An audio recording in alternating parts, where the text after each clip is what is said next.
Russia's military footprint in Syria is facing a major shakeup. After nearly 2 decades of projecting Russian power into the Mediterranean from Syrian territory, Moscow and Damascus have reached a new deal over the future of Russia's key bases at Tartus and Hmeimim. ሰላም እንደምን አላችሁ የቻናላችን ቤተሰቦች በዛሬው ዕለታዊ የዜና እይታችን የቀጠናችንን የኃይል ሚዛን በፍጹም አዲስ መልክ እየቀየሩ ያሉ ዓለምን ሁለንተናዊ ድንጋጤ ውስጥ የከተቱና የመካከለኛው ምስራቅን ጂኦፖለቲካዊ ውጥረት ወደ ከፍተኛ ማማ ማዶ ያሸጋገሩ ታላላቅ እውነቶችን ይዘንላችሁ ቀርበናል።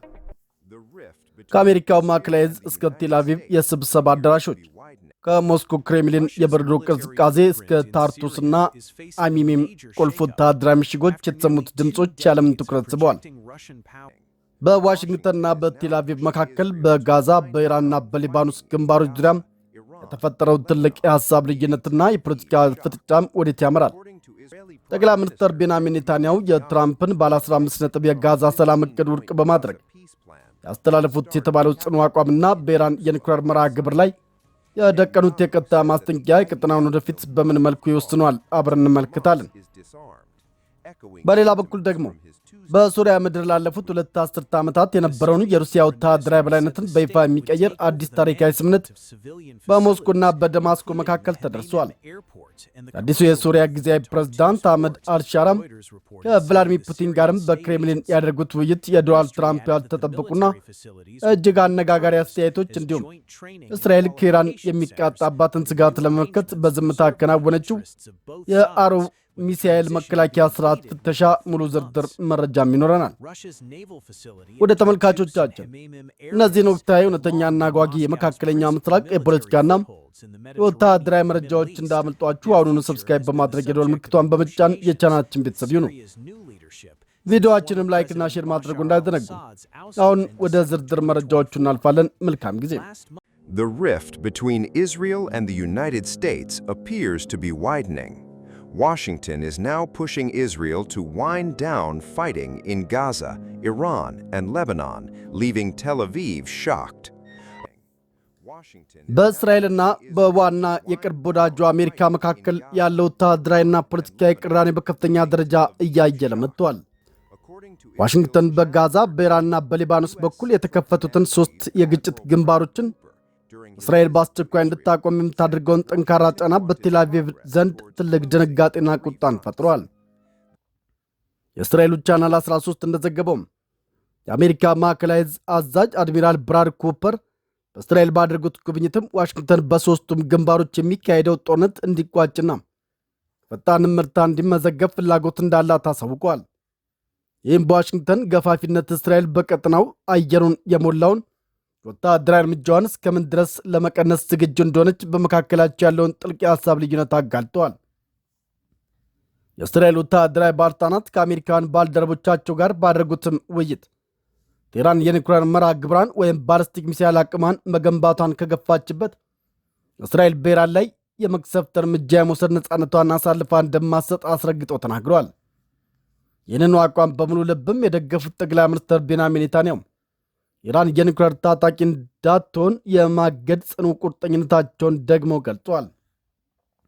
ኔታንያሁ በሰጡት እሳታማ መግለጫ የኢራን አብዮታዊ ጋርድ አዛዥም ፋይድ የኒውክሌር መሳሪያ ልማታቸውን አጠናክረው እንደሚቀጥሉ በግልጽና በጽኑ አውጀዋል።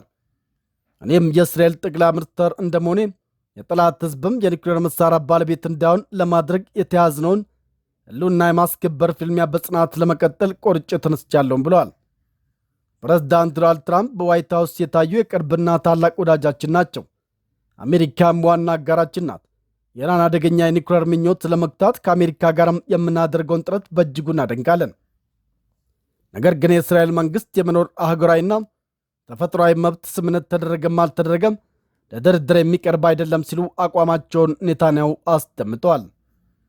በሌላ በኩል የዶናልድ ትራምፕ አስተዳደር እስራኤል በደቡብ ሊባኖስ የምትቆጣጠረው የጸጥታ ቀጠና ኃይሏን እንድታስወጣ ከፍተኛ ጫና እያደረገ ነው። ምንም እንኳን የተደረሰው ደካማ የተኩስ ማቆም ስምምነት ከተደረገበት ጊዜ ጀምሮ በስራ ላይ ቢሆንም እስራኤል ሄዝቦላ ስምምነቱን ጥሷል በሚል በደቡብ ሊባኖስ ላይ የአየር ድብደባዎችንና የከባድ መሳሪያ ጥቃቶችንም ስትሰነዝር ውላለች።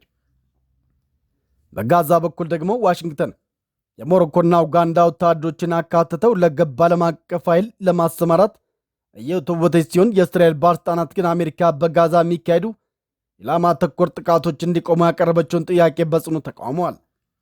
ጠቅላይ ሚኒስትር ኔታንያሁ የትራምፕን ባለ 15 ነጥብ የጋዛ የሰላም ዕቅድ ውድቅ በማድረግ ሐማስ ትጥቁን እስካላወረደ ድረስም የአገሪቱ ሰራዊት ከጋዛ እንደማወጣ አውጀዋል። ይህም በሁለቱ ታሪካዊ ወዳጆች መካከል የተፈጠረውን ብርቱ የፖለቲካ ፍጥጫ በግልጽ የሚያሳየም ሆኗል። የእስራኤሉ ጠቅላይ ሚኒስትር ቤንያሚን ኔታንያሁ ኢራን በቀጠናውና ከቀጠና ውጭ በሚገኙ በርካታ ሀገራት ላይ ጥቃት ብትሰነዝርም እስካሁን እስራኤልን ለመንካት አለመድፈሯን ገልጸዋል። ጠቅላይ ሚኒስትሩ አክለውም ኢራን ጥቃት ከመሰንዘር የተቆጠበችው እስራኤል ጥቃት ቢሰነዘርባት የምትሰጠው ምላሽ እጅግ አሰቃቂና ደቃቂ እንደሚሆን ስለምታውቅ ነው ብለዋል። በንግግራቸውም አሜሪካና የዶናልድ ትራምፕን አስተዳደር ያመሰግኑት ኔታንያሁ ትራምፕ በዋይት ሃውስ ከተቀመጡ መሪዎች ሁሉም የታየ የእስራኤል ጽኑና ታላቅ ወዳጅ መሆናቸውን ገልጸዋል። አሜሪካና እስራኤል የኢራንን የኒውክሌር ምኞቶች ለመግታት የሚያደርጉት ትብብር ታሪካዊና ዘላቂ መሆኑንም ጠቁመዋል። ስምምነት ተደረገም አልተደረገም እሳቸው በስልጣን ላይ እስካሉ ድረስ ኢራን የኒውክሌር መሳሪያ ባለቤት ልትሆን እንደማትችልና የእስራኤል ሕልውና በፍጹም ለድርድር የሚቀርብ አለመሆኑንም አስምሮበታል። በሊባኖስ በኩል ስለሚናፈሱት ወሬዎችን ማብራሪያ የሰጡት ጠቅላይ ሚኒስትሩም የእስራኤል መከላከያ ሰራዊት በሊታኒ ዘንጋ አካባቢ የሚገኙ አሸባሪዎችን የማጽዳት ኃያል እርምጃ መውሰዱን አረጋግጠዋል። አሁንም ቢሆን ሰራዊቱ በጥበብ በብልሃትና በቁርጠኝነት ስጋቶችን የማስወገድ ወታደራዊ እንቅስቃሴውን አጠናክሮ እንደሚቀጥል ተናግረዋል። በመጨረሻም እስራኤል የቀረበላትን ባለ 15 ነጥብ የሰላም ሰነድ ሙሉ በሙሉ ውድቅ ማድረጓን ያስታውቁት ኔታንያሁ ሐማስ ከባድ መካከለኛና ቀላል መሳሪያዎችን ጨምሮ ሙሉ በሙሉ ትጥቁ እስካልተፈታ ድረስ የእስራኤል ሰራዊትን ከጋዛ ምንም አይነት እግረ መልስ እንደማያደርግ አስረግጠው ተናግረዋል። በእስራኤልና በአሜሪካ መካከል ያለው ዲፕሎማሲያዊ ፍጥጫና የቀጠና ወታደራዊ ውጥረት ወደ አዲስ ምዕራፍ ተሸጋግረዋል። የእስራኤል መሪዎች ከአሜሪካውያን ጋርም በቅርብ እየተነጋገሩ እንደሚገኙና ዋሽንግተን ያቀረበቻቸውን የተወሰኑ ሀሳቦች የተቀበሉ ቢሆንም ከብሔራዊ ጥቅማቸው ጋርም የሚጋጩትን ግን በጽኑ ውድቅ ማድረጋቸውን ይፋ አድርገዋል። እስራኤል ከዚህ ቀደም ከቅርብ ወዳጆቿ ጋርም የሚፈጠሩ ልዩነቶችን እንዴት መጋፈጥ እንዳለባት እንደምታውቁሉም አሁንም በዚያው ጽኑ አቋም እንደምትቀጥል አስታውቃለች። የመከላከያ ሰራዊቱ በወታደሮቹና በዜጎቹ ላይ የሚቃጡ ስጋቶችን የመቀልበስ ግዴታውን አጠናክሮ የሚቀጥል ሲሆን የእስራኤል መንግስት ሕልውናና የዜጎቿ ደህንነት በፍጹም ለድርድር የማይቀርብ መሆኑንም ተበስሯል። አስፈላጊ ሆኖ ሲገኝ ከታላላቅ ወዳጆቿ ጋር ቢሆን እንኳን አቋሟን አሳልፋ ሳትሰጥ በመቆም አቅሙና ብቃቱ እንዳላትም ገልጻለች። በሌላ በኩል እስራኤል ከኢራን የሚቃጣባትን ስጋት ለመመከት ወታደራዊ ዝግጅቷን በከፍተኛ ሁኔታም እያፋጠነች ይገኛል። የኢየሩሳሌም ፖስት ዘገባ እንደሚያመለክተውም የእስራኤል መከላከያ ሰራዊት በቅርቡ የአሮ ሚሳኤል መከላከያ ስርዓትን ስኬታማ ፍተሻም አድርጓል። ሆኖም ከዚህ ቀደም ይደረጉ የነበሩት ታላላቅ የድል አዋጆች፣ ድምቀት ያበዙ ማስታወቂያዎችና የቴክኖሎጂ የበላይነት አከባበሮች በዚህኛው ፍተሻ ላይ አልታዩም። ይህ ጥልቅ ዝምታም እስራኤል ለኢራን ወታደራዊ አቅም ያላትን ከፍተኛ ስጋት የሚያሳይ እንደሆነም ተገልጿል። ይህ ከአይኤአይ ኩባንያ የተገነባውና ከኢራን እንዲሁም ከየመን የሚተኮሱ ባሊስቲክ ሚሳይሎችን ለማክሸፍ የተዘጋጀው አንጋፋው የአሮ ስርዓት ፍተሻ የተካሄደው ኢራን በመካከለኛው ምስራቅ በሚገኙ የአሜሪካ ወታደራዊ ጣቢያዎች ላይ የሰነዘረችውን ትክክለኛ ምት ተከትሎ ነው። የእስራኤል የደህንነት ባለስልጣናት የኢራን ፍጥነት በመማርና መሳሪያ የመታጠቅ አቅም በእጅጉ አሳሳቢ እንደሆነና በቁም ነገር ሊታይ እንደሚገባም ገልጿል። ፖለቲከኞችና አገሪቱ መሪዎችም በኢራን ላይ ሙሉ ድል መቀዳጀታቸውን በተደጋጋሚ ቢያውጁም የደህንነትና ወታደራዊ ባለሙያዎች ግን የኢራን የጦር አቅም ቅንጣት ያለ እንደማይነቁትና ከቀጠናው ሀገራት ያሉ የተለየ ሚሳኤል የማልማት አቅም እንዳላት በመገንዘብ ጠላትን በትክክል ለመመከት ዝግጅታቸውንም ቀጥለዋል። ይህ በእንዲህ እንዳለ በሜዲትራንያን ባህር አካባቢ ላለፉት 2 አስርተ ዓመታት የነበረው የሩሲያ ወታደራዊ በላይነትና የኃይል ሚዛን አዲስ ምዕራፍ ውስጥም ገብተዋል። ሞስኮና ደማስኮ በታርኩቱስና ሜሚም የሚገኙትን ቁልፍ ወታደራዊ ሰፈሮችን የወደፊት ዕጣ ፈንታ በተመለከተ አዲስ ታሪካዊ ስምምነት ላይ ደርሰዋል። የሱሪያ የውጭ ጉዳይ ሚኒስትር እንዳስታውቀውም የሜሚም አየር ማረፊያንና በታርቱስ ወደብ የሚገኘውን የንግድ መርከቦች ማቆሚያን ጨምሮ ሲቪል ተቋማትን የመምራትና የማስተዳደር ኃላፊነት ሙሉ በሙሉ በሱሪያ መንግስት ስርም እንደሚሆን ገልጿል። ወታደራዊ ይዘት ያላቸው ተቋማት ደግሞ የሁለቱን ሀገራት የጋራ ጥቅም በሚጠብቅ መልኩ የጋራ ስልጠናና የብቃት ማደራጃ ማዕከላት እንዲሆኑ የሚደረግ ሲሆን የሽግግር ሂደት በሚቀጥሉ 3 ወራት ውስጥም ሙሉ በሙሉ ይጠናቀቃልም ተብሏል። በታርቱስ የሚገኘው የሩሲያ የባህር ኃይል ጣቢያና የሄሜሚም አየር ቤዝ ሞስኮ በመካከለኛው ምስራቅና በሜዲትራንያን ቀጠና ጥንካሬዋን የምታሳይባቸው ዋና ዋና ምሽጎቿ ነበሩ። የእነዚህ ምሽጎች ህልውና በዲሴምበር 2004 የፕሬዝዳንት በሽር አልአሳድ ከስልጣን መወገድን ተከትሎም ከአዲሱ የሶሪያ አመራር ጋርም የጦፈ ውይይት ሲደረግበት የቆየ ጉዳይ ነው። ሞስኮ በታርቱስ ወደብ ከወታደራዊ ኃይሉ ውጭም የሆነ ልዩ ቀጠናን በመጠቀም የንግድ ሎጂስቲክስ ማዕከል ለመክፈት ስትጥርም የቆየችም ቢሆን ማዕከሉ በሶሪያ ቁጥጥር ስር ሆኖ ማንኛውንም እንቅስቃሴ በሶሪያ ወደቦችና ጉምሩክ ባለስልጣን ፈቃድ ብቻ የሚከናወን ይሆናል። ሩሲያ ከእስላማዊ ኃይሎች ጋር በነበረው ጦርነት የአሳድ መንግስትን ስትደግፍ የቆየች ቢሆንም አሁን የሶሪያ ጊዜያዊ ፕሬዝዳንት የሆኑት አህመድ አልሻራ ይመሩት የነበረውን አማጺ ኃይልም አሳድን በቁጥጥር ስር ሲያውል ሞስኮ ጣልቃ ከመግባት ተቆጥባለች። ይሁንናም ለአሳድና ለቤተሰቦቻቸው የፖለቲካ ጥገኝነት ሰጥታለች። አዲሱ የሶሪያ መሪ አልሻራም ከሞስኮ ጋር ያላቸውን ጠንካራ ባለሁለት ወገን ግንኙነት ለማስቀጠል ያለሙም ሲሆን ስልጣን ከያዙ ወዲህም ከፕሬዝዳንት ቭላዲሚር ፑቲን ጋርም በሞስኮ ለጊዜም ተገናኝተው መክረዋል። አልሻራ በነበራቸው ይፋ ጉብኝትም ለፑቲን ባደረጉት ንግግር ሚስተር ፕሬዝዳንት እጅግ በጣም አመሰግናለሁ። በዚህ ታሪካዊ ሀገር ሁለተኛ ጉብኝቴን በማድረጌ ትልቅ ደስታ ይሰማኛል። ባለፈው 1 ዓመት ውስጥም በሩሲያና በሶሪያ ልዑካን መካከል 13 ያህል ስብሰባዎችም ተካሂደዋል። ነገ ደግሞ አዲሱን የሶሪያ ምዕራፍ ተከትሎ የመጀመሪያው የሩሲያ ልዑክም በሶሪያ ምድር እግሩን የረገጠበት 1ኛ ዓመትም ይከበራል። ከኤርፖርት ወደ ክሬምሊን በሚወስደው መንገድ ላይ የታዘብኩት የበረዶ ክምችት የሞስኮን ታላቅ የታሪክ ማህደር አእምሮዬ ውስጥ ማስታወሰኝ። ሞስኮን በወታደራዊ ለመያዝ የተደረጉትን በርካታ የታሪክ ዘመቻዎችና ፍልሚያዎችም እንድታዘብ አድርጎኛል ሲሉ አስተያየታቸውንም ሰጥተዋል። የሶሪያ ጊዜያዊ ፕሬዝዳንት አህመድ አልሻራም በሞስኮ ከፕሬዝዳንት ቭላዲሚር ፑቲን ጋርም ባደረጉት ታሪካዊ ውይይትም የሩሲያ ሕዝብና ሰራዊት ያሳየው ጽናት አድንቀዋል። አልሻራ በንግግራቸው ታሪክ እንደሚመሰክረው የሞስኮን ምድር በወታደራዊ ለመያዝ የመጡ ወራሪዎችን የተጋፈጠውና ወራውን ያከሸፈው የሩሲያ ወታደሮች የማይበገር ጽናትና ጀግንነት ነው። በተፈጥሮም የታደለችው ይህች የተቀደሰች ምድር ምንጊዜም በሰላም እንድትኖር ምኞታችንና ጸሎታችን ነው። በሁለቱ ሀገራት መካከል በርካታ የጋራ ጉዳዮች ያሉም ሲሆን በዚህ ፍሬያማ ስብሰባዎችን በዝርዝር እንመክርባቸዋለን ብለዋል።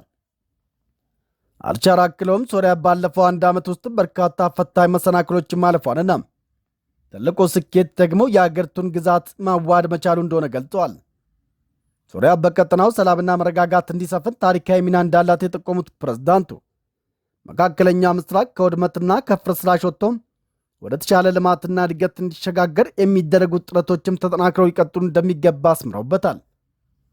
በሽር አልአሳድ ከስልጣን ከተወገዱ ወዲህ ሶሪያ ከአሜሪካ ከአውሮፓና ቀደም ሲል ግንኙነታቸውን አቋርጦ ከነበሩ የአረብ ሀገራት ጋርም ያላትን ዲፕሎማሲያዊ ወዳጅነት በከፍተኛ ደረጃ ማጠናክራለች። ዋሽንግተንም በአገሪቱ ላይ ጥላው የነበረውን ከባድ ማዕቀብ አብዛኛውን ማንሳቷ ይታወቃል። በሌላ በኩል የቀረበላቸውን ጥያቄ መነሻ በማድረግ አስተያየት የሰጡት የአሜሪካው ፕሬዝዳንት ዶናልድ ትራምፕ እስራኤል በሊባኖስ ላይ ጥቃት ብትሰነዝርም የተደረሰው ስምምነት ሊቀጥል እንደሚችል ገልጸዋል። ትራምፕ ሲናገሩ የኢራኑ ዋና ትልቁ ጦርነት ቢሆንም የእኛው ግን ዘወትር ራሱን የሚያነሳ ትንሽ ሾ ነው፣ እሱም ሂዝቦላ ነው። አሁን ሶሪያን እየመራ ያለው ሰው እኔና ፕሬዝዳንት ኤርዶጋን ከሌሎች ጋር በመሆን እዚያ ያስቀመጥነው ሰው ነው። አገሪቱን አንድ አድርጎ ለማቆም እጅግ አስደናቂ ሥራ ሰርተዋል። እርግጥ ነው የሃይማኖት አባት ወይም የሰላም መልአክ አይደለም፣ ነገር ግን አገሪቱን በማረጋጋት ረገድ ድንቅ አፈጻጸም አሳይተዋል። ሂዝቦላን አይወድም፣ ከእነሱ ጋር ያለው አቋምም በጣም ጥሩ ነው። እስራኤል ከሂዝቦላ ጋርም የምታደርገው ፍልሚያ በጣም ረዝመዋል። በርካታ ንጹሐንም ሕይወታቸውን አጥተዋል። አንድን አሸባሪ ለመፈለግ ብሎ ሙሉ የነዋሪዎችን ሕንፃን ማፍረስ አያስፈልግም። ምክንያቱም በዚህ ሕንፃ ውስጥም ያሉት ሰዎች ሁሉ ሂዝቦላ አይደሉም። ስለዚህ እስራኤል የሂዝቦላን ጉዳይ ለሶሪያ እንድትተው ሐሳብ አቅርብላቸዋለሁ። ምክንያቱም እውነቱን ለመናገር ሶሪያን ጉዳዩን ከእስራኤል የተሻለም አድርገው የመውጣት ብቃት አላቸው ብዬ አምናለሁ ብለዋል። የአሜሪካው ፕሬዝዳንት ዶናልድ ትራምፕ ከእስራኤል ጠቅላይ ሚኒስትር ቤንያሚን ኔታንያሁ ጋርም ባላቸው ግንኙነትና በቅርቡ በሊባኖስ ዋና ከተማ ቤሩት ላይ በተፈጸመው ወታደራዊ ጥቃት ዙሪያ ያላቸውን አቋም ይፋ አድርገዋል።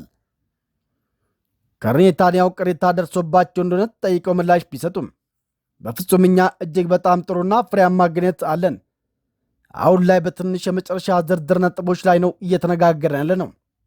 ሆኖም ግን በቀላሉ ሊታለፍ የሚችሉ የድሮን እንቅስቃሴዎች ምክንያትም እንዲህ ያለውን እጅግ ከባድና አሰቃቂ ጥቃት ማድረሳቸውን አልደገፍኩትም። ያ የወደቀውን ቦምብና የደረሰውን ውድመት አይቼዋለሁ። እርምጃው ከአቅም በላይና እጅግ የበዛ ነበር። ምክንያቱም በወታደራዊ እርምጃ ወቅትም ከአስፈላጊው በላይ ማለፍ አይገባም። ያም ሆኖ ግን አሁንም ቢሆን ውጤታማ የሆነ ግንኙነት አለን ሲሉ አስረድተዋል። በሌላ በኩል ሱሪያ በታዋቂው አልታንፍ ቀጠና የሚገኘውን የአሜሪካ ልዩ ኦፕሬሽን እዝ ማዕከል የምታስተናግድም ሲሆን ማዕከሉ በኢራን አብዮታዊ ጋርድ ጥቃት እንደተሰነዘረበትም ተዘግቧል። ወደ ተመልካቾቻችን እንግዲህ በዛሬው እትማችን እንደተከታተላችሁት የመካከለኛው ምስራቅ የፖለቲካና የወታደራዊ ሚዛን አዲስና ፈታኝ ምዕራፍ ውስጥ መግባቱን የሚያረጋግጥ በርካታ እውነቶችን ተመልክተናል። በአንድ በኩል ዋሽንግተን በጋዛ በኢራንና በሊባኖስ የሚካሄዱት ሶስቱም የጦርነት ግንባሮች በአስቸኳይ እንዲቋጩ የምታደርገው ጠንካራ ጫና በቴል አቪቭ ዘንድም ከፍተኛ ቁጣና ድንጋጤን ፈጥሯል። ጠቅላይ ሚኒስትር ቤንያሚን ኔታንያሁ የዶናልድ ትራምፕን ባለ 15 ነጥብ የጋዛ ሰላም ዕቅድ ውድቅ በማድረግ ሐማስ ሙሉ በሙሉ ትጥቁን እስካላወረደ ድረስም የአገሪቱን ሰራዊት ከጋዛ እንደማወጣ በጽኑ አስታውቋል። በተጨማሪም ኢራን የኒውክሌር ባለቤት እንዳትሆንና የእስራኤል ሕልውና እንዲጠበቅ የሚደረገው ፍልሚያ ለድርድር የሚቀርብ አይደለም ሲሉ ለዋሽንግተንና የዓለም አቀፍ ማህበረሰብ በግልጽ መልእክት አስተላልፈዋል። በሌላ በኩል ደግሞ የሱሪያው አዲሱ ጊዜያዊ ፕሬዝዳንት አህመድ አልሻራም በሞስኮ ከፕሬዝዳንት ቭላዲሚር ፑቲን ጋርም ባደረጉት ታሪካዊ ትም ለሁለት አስርተ ዓመታት በሱሪያ የነበረውን የሩሲያ ወታደራዊ በላይነት የሚቀይር አዲስ ስምምነት ተፈራርመዋል። እነዚህ ተከታታይ ክስተቶች በቀጠናው አዲስ የፖለቲካና የኃይል አስተላለፍ እየፈጠሩ መሆናቸውን በግልጽ ያሳያሉ። ታዲያ እነዚህ ውጥረቶች ወደ የትኛው አቅጣጫ ያመሩ ይሆን? እስራኤልና አሜሪካ የታሪካዊ ወዳጅነታቸውን ፍጥጫ እንዴት ያልፉታል? የሶሪያና የሩሲያ አዲስ ምዕራፍ የቀጠናውን ጂኦፖለቲካስ እንዴት ይቃኘዋል? የሚሉትን አብረን የምንከታተለው ይሆናል። እነዚህና ሌሎች ዓለምን የሚያንቀጠቅጡ ፈጣን፣ አስተማማኝና ጥልቅ የፖለቲካና ወታደራዊ መረጃዎችን ዘወትር ለመከታተል ሰብስክራይብ በማድረግ የደወል ምልክቷን መጫን አይርሱም። ቪዲዮ ከተመቻችሁ ላይክና ሼር በማድረግም ለወዳጅ ዘመዶ ያቅርቡ። ሐሳብ አስተያየታችሁንም በኮመንት መስክ ላይ ያካፍሉን። ላዳመጣችሁን እጅግ አድርገን እናመሰግናለን። በሌላ አጓጊ መረጃ እስከምንገናኝ ደህና ሁኑ።